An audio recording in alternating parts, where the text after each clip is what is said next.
వేములవాడ నియోజకవర్గం కతలాపూర్ మండలం కలికోట సూరమ్మ చెరువు ప్రాజెక్టు నిర్మాణానికి విప్ ఎమ్మెల్యే ఆది శ్రీనివాస్ భూమి పూజ చేశారు. ఈ సందర్భంగా ఆయన మాట్లాడుతూ కలికోట సూరమ్మ చెరువు ప్రాజెక్టు కోసం నాడు ప్రతిపక్ష నాయకునిగా అనేక పోరాటాలు చేశారన్నారు. నేడు ప్రజాప్రతినిధిగా అదే ప్రాజెక్టు పనులు ప్రారంభించడం సంతోషంగా ఉందన్నారు. అధికారంలోకి వచ్చిన 10 నెలల్లోనే ఇచ్చిన మాట ప్రకారం పనులు ప్రారంభించామన్నారు. 10 ఏళ్ల కాలం అధికారంలో ఉన్న గత ప్రభుత్వం ప్రాజెక్టు కోసం తట్టెడు మట్టి కూడా తీయలేదన్నారు. సీఎం రేవంత్ రెడ్డి హామీ మేరకు త్వరలోనే ప్రాజెక్టు నిర్మాణం పూర్తి చేస్తామన్నారు.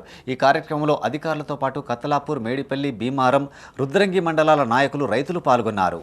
ఇక్కడ ఉన్నటువంటి పరిస్థితి మనం చెప్పినాం. నిన్నటి రోజు మీరు వేములవాడలో ఉత్తమ్ కుమార్ రెడ్డి గారి మాటల్లో విన్నారు, గౌరవ ముఖ్యమంత్రి శ్రీ రేవంత్ రెడ్డి గారి మాటలు విన్నారు. కలికోట సూరమ్మ ప్రాజెక్టును మేము పూర్తి చేస్తాము, ఆ బాధ్యత మాదైన మాట. మనం 37 సార్లు నిరసన చేస్తే ఉగాది వచ్చిందంటే కొడుకల పేర్లు వేసినాం. ఉగాది నాడు 22 తారీఖు వస్తే కూడా అయ్యో పండుగ ఆగలేం, రైతులకు నిరసన చేయాలని చెప్పండి. ఎలా అంటే వినూత్న పద్ధతిలో కొడుకల పేరు చిన్నపిల్లలకి వేసుకుంటారు.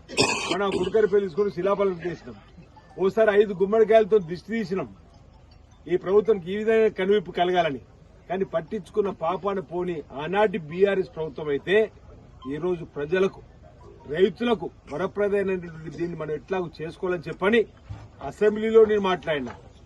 గౌరవ ముఖ్యమంత్రి రేవంత్ రెడ్డి గారు, ఉత్తమ్ కుమార్ రెడ్డి గారు, పొన్నం ప్రభాకర్ గారు, శ్రీధరబాబు గారు, జీవన్ రెడ్డి గారు, అటు లక్ష్మణ్ కుమార్ గారు, అనేక మంది ఈ ప్రాంతంలో ఉన్నటువంటి ప్రజల చిరకాల కోరికను తీర్చాలని చెప్పంటే మొన్నటి బడ్జెట్ లో కూడా శ్రీపాద్ ఎల్లంపల్లి స్టేజ్ 2 ఫేజ్ 1 కు 323 కోట్ల 25 లక్షల రూపాయలు కూడా బడ్జెట్ లో పెట్టుకున్నాం. నేను ఈ మాట నిన్న